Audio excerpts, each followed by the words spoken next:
Salut à tous, on se retrouve aujourd'hui pour parler du FC Barcelone en ce mercredi 11 septembre et on commence directement avec l'entraînement du jour. Et tout d'abord, tiens, avec Hansi Flick avec le sourire parce qu'il sait que le championnat reprend dès ce week-end pour le Barça. Ça sera un déplacement du côté de Girona. On peut voir pour Baldé, hein, tout va bien sûr. Pouce levé, Rafinha qui n'a pas été appelé en sélection.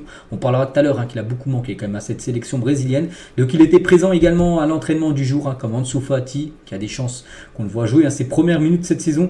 Lors du match dimanche, et voici l'équipe gagnante du match en fin d'entraînement, où il y a par exemple des joueurs comme Rafinha, comme Eric Garcia ou même Ansu Fati qui étaient présents dans l'équipe victorieuse, comme j'ai dit, un entraînement, tout ça pour préparer le futur match, le déplacement à Gérone. Et tiens, un joueur de Gérone, Miguel Gutiérrez, il a dit le Barça, donc ils ont une excellente équipe, ce sont des joueurs de classe mondiale, j'aime beaucoup Dani Olmo, voilà ce qu'il a pu dire. Donc une revanche à prendre sur cet adversaire de Girona qui a battu 2 fois le Barça saison dernière.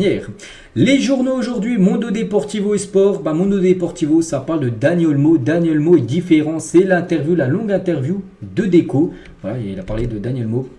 Et voilà, ça fait la une également du journal Sport, l'interview de Deco, le directeur sportif du club qui est interviewé par ces deux gros journaux, donc Sport et Mundo Deportivo. On va revenir sur quelques déclarations bien sûr de Deco. Donc il y avait une déclaration il y a quelques jours de Laporta, en plus il avait dit à Laporta que Deco va bientôt faire une interview, ça y est, c'est celle-là. Donc Flick a les idées claires et très exigeant parce qu'oubliez pas que Flick est arrivé au club parce que c'est Deco qui est parti le chercher pour remplacer tout simplement Xavi.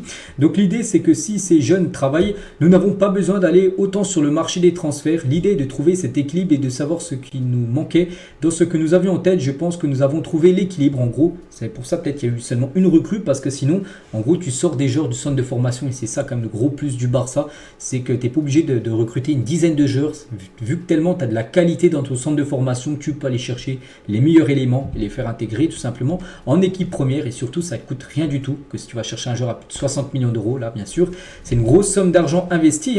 Donc il a dit je pense que la signature de Dani Olmo nous donne beaucoup d'équilibre au milieu de terrain, il nous donne un profil qui était assez différent de ceux que nous avions déjà dans cette zone.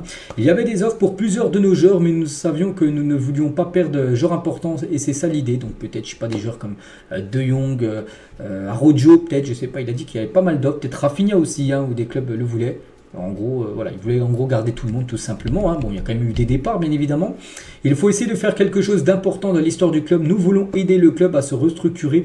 Une restructuration a déjà été menée par Xavi et un titre de champion a été remporté il y a 2 ans. L'entraîneur a changé, mais l'idée est la même, d'essayer de gagner le maximum de trophées, même si pour moi l'objectif numéro 1 cette saison, je le répète, c'est la Liga. Je suis content parce que quand on travaille au Barça, l'objectif principal est de faire quelque chose, faire partie de quelque chose, et c'est ce qu'il a actuellement, quelqu'un d'important Deco avec ce rôle de directeur sportif du côté du club.